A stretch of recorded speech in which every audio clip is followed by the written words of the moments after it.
every week we host an expert session. We invite an expert to talk about topics related to digital marketing and how to attract your target audience online. So usually the topics are sent out via email and shared in our Facebook group, Skyrocket Blog Traffic. So be sure to be on the mailing list if you haven't been. So this week's session is all about talking about YMYL and what exactly it is. And in case you get cut off for some reason and have to leave midway, replace what we put up in the Facebook group, I will be sending the link on the chat box as well. So you can also catch up on all the earlier sessions, which are jam-packed with a lot of actionable takeaways. So right now we have Michelle. Feel free to show yourself on video if you're comfortable. If you're not, that's fine. You can say hi to us via the chat box as well. Introduce yourself, tell us where you're from and what you do so we can all connect with one another. So we would like to have this session to be really interactive as we learn. And there will also be a Q&A at the end of the sessions. Ask anything related to YMYL. And so without further ado, I am very excited to be here with Ronit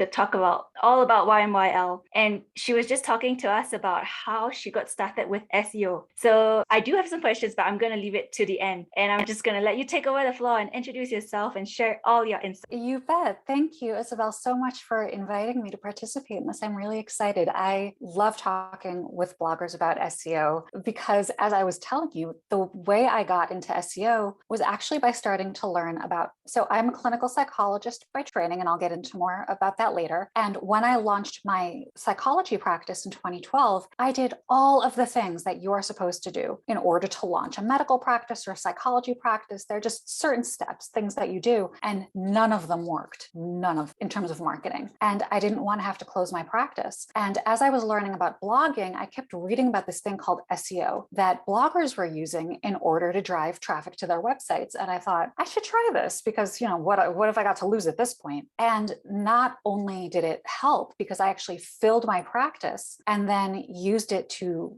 build and fill a second practice, I actually realized that I really enjoyed it and really liked it, and that I could help other business owners who either through their blog, through their company, through their services, whatever, helped other people. I could help them get in front of the right audience at the right time. And that is how my SEO consulting business, Simple SEO Systems, was born. That's how it was created. So I have a slide deck today on this topic that when you hear the title, you're like, what is that about? YMYL, and why that's important and why that matters. And no one really understands what it means, but hopefully by the end of the presentation, you'll understand what it is, what it means, and why it actually matters to your website, and making sure that you get in front of the right people at the right time. Because no matter what it is that you're creating content about, people need it. You're the answer to someone's question. Search engines want to do everything possible to make sure that they are showing people the absolute best answers to these questions as quickly as possible. And so anything that you can do to show a search engine that you are reputable and that you provide quality and accurate content is going to help you show up in front of your audience. And that's really essentially what we're talking about when we look at these sites in the YMYL space, and then how EAT is related to that, and just these different guidelines that we have to follow because Google holds us to a higher standard. So with that, I'll share my screen and I'll pull up the PowerPoint presentation. I figured it would be easier to follow that. And you'll hear me talking about it. And afterward, once we're done, please feel free to ask questions. Drop questions into the chat during the presentation because Isabel's going to be monitoring that. And that way we can make it really interactive so that you can get the most out of it. And I also put my contact information in the deck should you have any questions about what I presented. All right, so give me a second to just do the tech stuff and share my screen. All right, so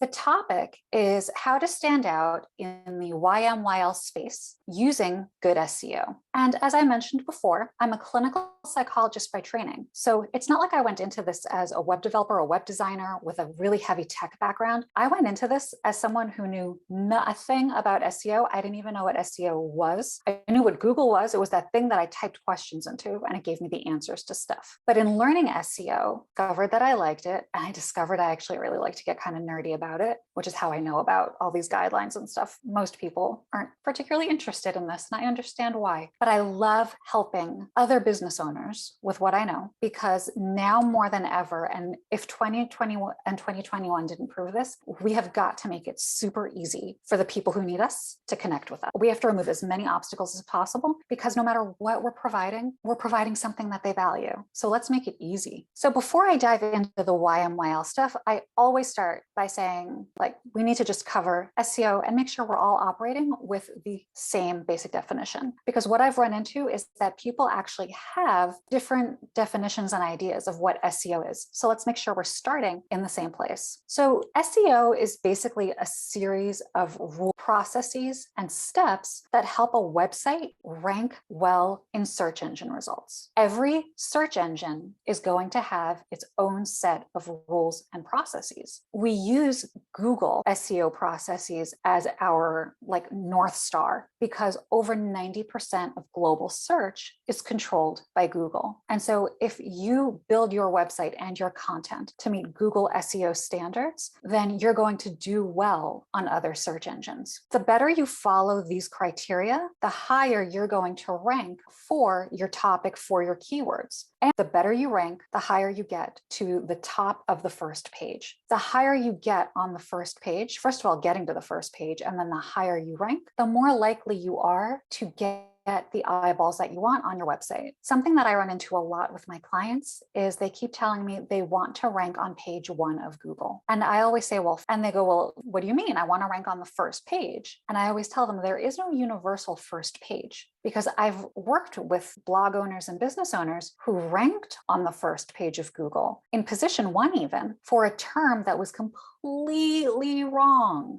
given what their services or their blog was about. And they didn't get traffic and they didn't get business, despite the fact that they were on page 1, position 1, right? The ideal spot. So it's about getting in front of the right audience at the right time using these processes. Also, just a few key things to think about, especially in the age of social media. Your website is your digital headquarters. Everything you do online should lead back to your website, because that is how people can always find you and contact you. All Facebook has to do is change one little algorithm, and it can shut down your site, your group, your page. It can diminish your Facebook ads. Instagram instantly announced, no pun intended, Instagram announced that it was going from a photography site to a video site to compete with TikTok. And now photographers around the world are enraged because many of them have built their portfolios and their businesses using that platform. So when you don't have a website, you are at the mercy of another platform. And as bloggers, you know that the goal is to drive people back to your website, because that's where they're going to learn about you, your products and services, and hopefully become a paying client. So SEO makes it possible for Google bots and other search engines, as well as humans, to find you,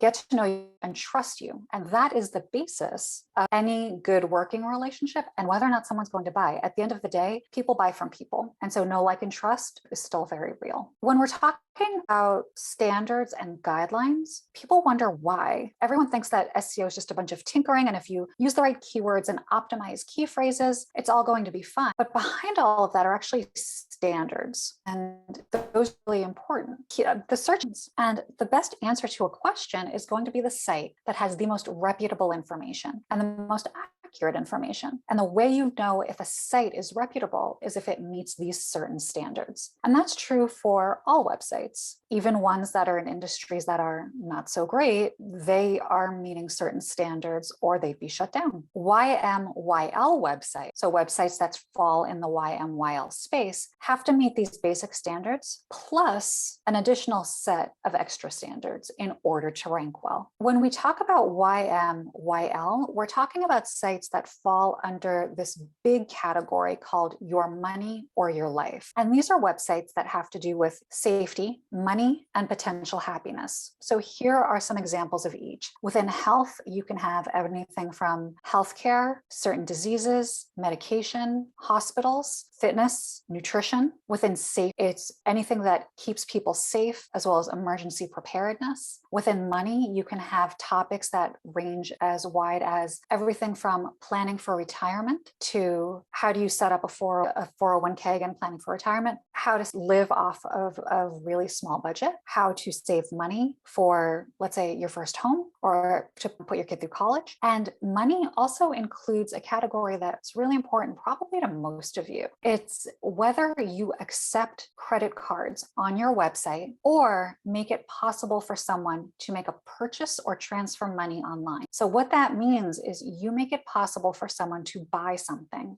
through your website. And what's the first thing that, if you don't sell digital products, what's the first thing that comes to mind? Affiliate links. So if you have a website that makes it possible for someone to give you their PayPal information, their credit card information, and or click on a link that leads them to another site where they might purchase something, your website is considered under that YMYL umbrella. And then lastly, potential happiness. And people find that this is very, very vague. Potential happiness includes everything from how to find a spouse, how to date, how to make big life decisions, how to decide where in the world you want to live, how to find a job, what kind of job is a good fit for you, how to improve yourself. So there are so many things that fall under potential happiness. And when you think about all of the topics that are covered in these 4 categories, that's probably most of the topics that this audience writes about. And so if you're wondering if your website is in the YMYL space, then think about this. If your content can impact someone's life, the choices that they make, or the money they're going to spend, and or allows them to make a purchase, either on your site or someone else's website, your website is in the YMYL space. Why that's important is that you now have to make even stricter guidelines if you want your website to rank well. All of this is based on something that Google put in place in 2018 called the Quality Rater Guidelines. And the Quality Rater Guidelines are currently several hundred, although people quickly think that they're going to cross the 1,000 mark, probably within the next year or two. It's a document that's made up of guidelines that are aimed at creating a quality internet. So there are quality raters who are actual real humans. If you look up the job quality rater, which I've actually considered applying for just because I think it would be interesting, these are people all over the world who are given sets of criteria by Google, and they're asked to check out websites across all sorts of areas. And they're asked to rank these different websites or rate them. Let me use a different word, to rate them, to basically give them a grade against these different criteria. And these quality raters fill out this,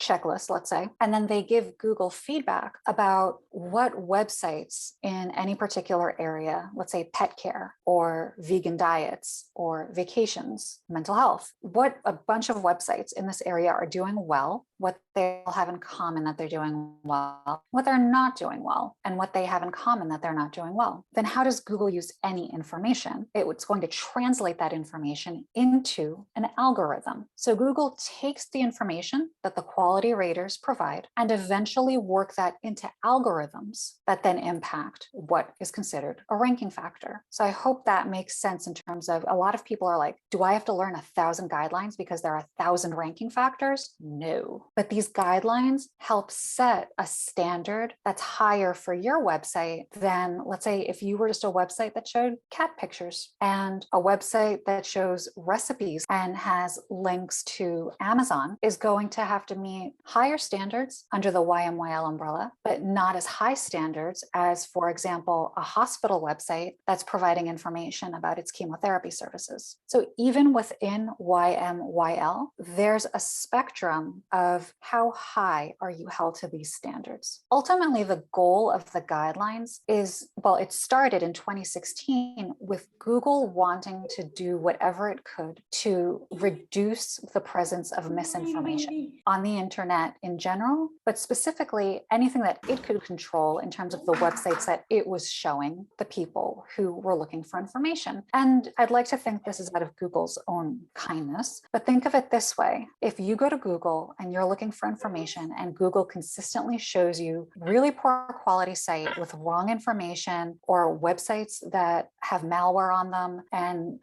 got your wound up a virus on your computer or something like that, you're not going to use Google again. And so Google was trying to, on the one hand, reduce the amount of misinformation online and also make itself a provider of higher quality content. It made these guidelines official with something called the Medic update in 2018. And that was where Google was trying really, really hard to increase the accuracy and credibility of websites that were ranking really high in anything having to do with health and healthcare. And that's the Medic update. It wound up being called the Medic update in hindsight because the sites that were impacted the most by this update were in the area of healthcare. Then came 2020, and Google has since doubled down its efforts in doing everything it possibly can to not let shady sites rank well because it wants to, in the YMYL space, in order to protect people who are looking for information on Google. A real life example of this is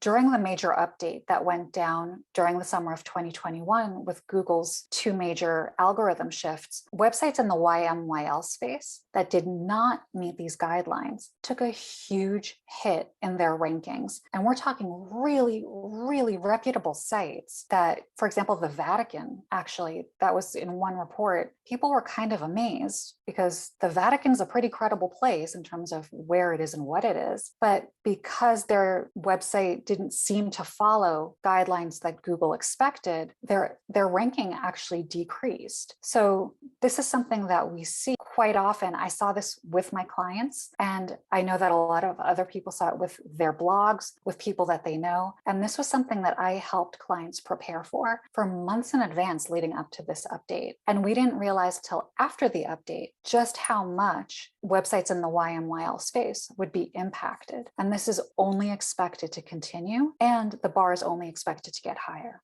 So when we're talking about quality, quality is a really subjective term. How do you measure quality? Well, leave it to Google to come up with something specific. So Google created this concept of EAT. EAT are the three main pillars of quality as far as Google's concerned. When Google is thinking about EAT, it's looking at EAT for the content on a web page and for the website as a whole. So you have to break down EAT into these levels. EAT stands for expertise, authoritativeness, and trust. And there's some overlap between the three of them, but in the next slide, I'll explain how they're different and give you some examples of each. So in regards to expertise, it's how much experience do you have in the area that you write about? And that's extremely important to describe on your about page or to have a bio paragraph if you're guest posting, because basically expertise is what gives you the right to talk about this content,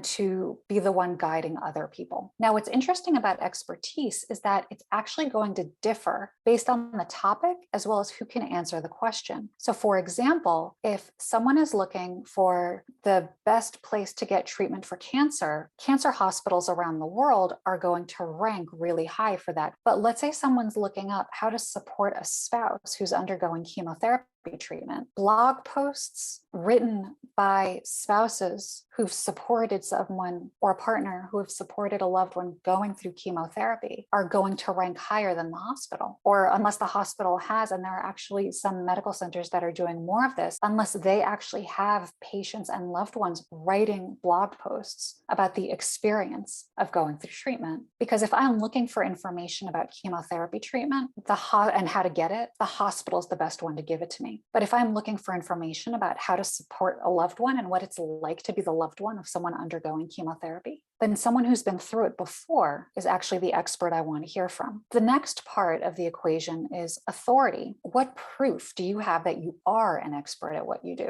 So expertise is the amount of experience you have, whereas authority is actual proof that you have regarding this expertise. So that's where the information on your About Me page comes in. What training do you have? What degrees do you have? Licenses, certifications, life experiences, professional background, and then Trust has to do with the information's validity. And that's becoming more and more important in the YMYL space. Because the reality is all of us can say, research says, experts say, they say. I mean, how often do you say that when you're talking to someone? Oh, well, I heard that. Research says that, I heard on YouTube that, or I heard on the news that. Anyone can say and then not back it up with actual facts. Your ability to back up your claims with actual facts is becoming more and more important. So let's say, for example, Isabel, your blog is about travel. I was about to say you write a lot about travel. And I love the way you describe the different places because they're so rich and you tell such a good story. What's becoming increasingly more important is when travel bloggers give information, for example, on visas, especially now because of COVID, making sure that you link to the embassy site for that country regarding COVID restrictions or visa requirements. And so making sure that you can back up the claim either with scientific proof by linking to a highly reputable website that provides it, or a source of information that's going to back up what you're saying. So the next question I always get is, well, then how do I optimize for EAT? Because clearly this EAT thing is really important considering what I write about. And here's the thing, we can't optimize for EAT, just like you can't optimize for the quality guidelines. They aren't ranking factors. These are all how Google determines what is quality. And so if you meet these quality guidelines, you will meet things that are considered ranking factors. So here are some things that you can do to prove that you are a legitimate and quality site creating reputable and accurate content, because those are all ranking factors. Clearly identify the name of your company and your contact information. Make it very easy for people to look at your homepage and go, I know who this is and where they are. They should actually be able to do that within the first 10 seconds. Clearly identify who owns the company, or if it's, let's say, a magazine or there are multiple contributors, who each content creator is. And the best way to do this is to have an About Us section or an About Me. If possible, have an About page for each content creator. And if you can't do that because you have a lot of guest bloggers, for example, make sure that you are linking to the bio page on their website. Show that the articles and blog posts that you are posting have been reviewed by subject matter experts, even if it's in an area that you are an expert in. We're seeing more and more of this on websites that cover healthcare, anything having to do with healthcare. So for example, Healthline, for example, will have an article written by a physician that's reviewed by another physician. I guest posted on a blog that's actually about sustainable gardening. And I wrote a blog post on the therapeutic value and importance of therapy gardens. The owner of that blog has a physician review anything having to do with science or healthcare that she posts on her blog, because as a gardener, she can't say, I'm a subject matter expert in this area having to do with psychotherapy, psychology, medicine, or science. And so that actually sets her apart among other gardening. And then also clearly explain how you make your money. So be very transparent about your fees or how people can learn about them. Be clear about your refund policies. Be clear whether there is a refund or not. Make sure that people understand that if they're clicking on a certain link, it's an affiliate link. Anything that you can do that makes it as transparent as possible, that there's some sort of financial transaction that could possibly happen, so that you're giving people warning and the ability to make the choice for themselves. We can't control everything, but you will actually get fewer complaints and less pushback from visitors the more transparent you are regarding how you make your money and whether there's a refund and your refund policy. And there's actually a lot of research backing that up. So in a second, I'll stop the slides and I'll open it up to questions. I know Isabel has a bunch, and see if anyone else does too, but I just wanted to show you how at the end of this deck, as I said, there are my email and my website in case you have any questions. And lastly, I also wanted to direct you to a page of resources I put together. There are 2 articles from SEMrush, which is a major SEO journal that published two really fantastic articles about this topic. The first is a beginner's guide to what the quality rater guidelines are. And the second is about 5 new guideline updates that actually happened yesterday. So this is brand new, hot off the presses. And then put in a link to the Google Quality Rater Guidelines document itself. And best practices are to bookmark it so you can read through it and stay up to date about it. What the reality of that is for like 99% of people, probably not that high, but it's there just so that you have it. And in your travels as a blogger, keep an ear out for the term quality rater guidelines, for the term, and for any updates that affect either one. So with that, I'll actually stop sharing my screen and I will turn it over to you now. All right. Yeah, really helpful, really applicable as well, especially the part about ranking or optimizing for EAT. I noticed it kind of overlaps with what I teach as well. And it doesn't just apply to people in the YMYL field, which is why my first question would be, all these tips that you've provided are really helpful and essential for optimizing your authoritativeness. With everything being so saturated these days, say, take for example yourself as a clinical psychologist. If you are sharing tips about psychology, everyone else is also sharing tips about psychology. And especially with more established websites, like you mentioned, like Healthline, how do you actually stand out as an individual business who might be just starting out with your website, even though you might have a ton of experience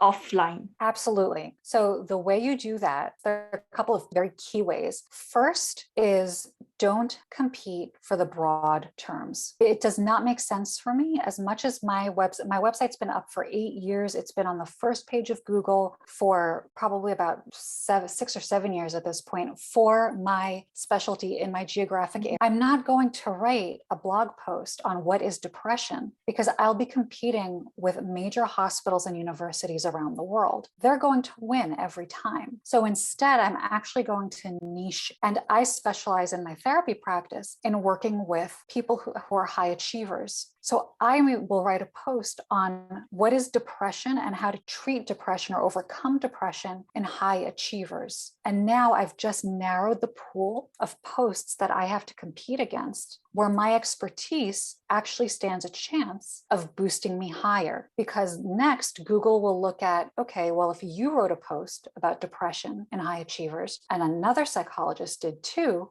who has the page with the most accurate information, with an author bio, that presents information as to why you actually qualify to write this piece of information, and a website that overall is of better and higher quality. And the psychologist with that higher EAT and quality score and authoritativeness score will get bumped up. So I would say, don't try to, especially if you are brand new to the game, do not try to compete for the broader terms. Niche in and look for longer questions to answer. Make sure that you have a bio that describes your expertise on every single post that is on your blog and link it to your about page. And as part of EAT involves being off of your website because experts show up in lots of different places online. Get backlinks by guest blog. Be a guest on people's Facebook channels. Get on podcasts and be a guest. Anything that you can do to create an online presence so that other people know you exist. Once upon a time, you could just stay on your website. Those days are gone. And right now, especially if you're new,